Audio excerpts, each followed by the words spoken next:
بسم اللہ الرحمن الرحیم۔ السلام علیکم ورحمۃ اللہ وبرکاتہ۔ تمام معزز سامعین و ناظرین کو انفارمیشن پوائنٹ کے پلیٹ فارم پر ایک دفعہ پھر سے خوش آمدید۔ معزز سامعین و ناظرین، ہماری آج کی ویڈیو کا عنوان ہے قیامت کس وقت قائم ہوگی۔ رسول اللہ صلی اللہ علیہ وسلم نے بتائیں 4 علامات۔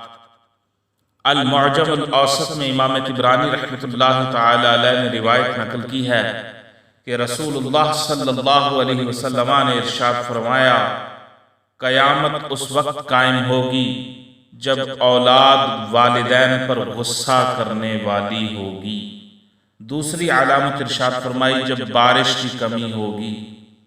تیسری علامت ارشاد فرمائی قیامت اس وقت قائم ہوگی جب کمینے لوگوں کی کثرت اور معزز لوگوں کی کمی ہوگی۔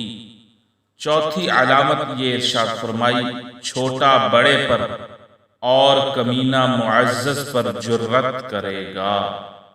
المعجم الاوسط میں امام طبرانی نے روایت نقل کی ہے کہ رسول اللہ صلی اللہ علیہ وسلم نے ارشاد فرمایا، قیامت اس وقت قائم ہوگی جب اولاد والدین پر غصہ کرنے والی ہوگی، جب بارش کی کمی ہوگی، جب کمینے لوگوں کی کثرت اور معزز لوگوں کی کمی ہوگی، چھوٹا بڑے پر اور کمینہ معزز پر جرأت کرے گا۔ جب یہ 4 علامتیں موجود ہوں گی تو اس وقت قیامت قائم ہوگی۔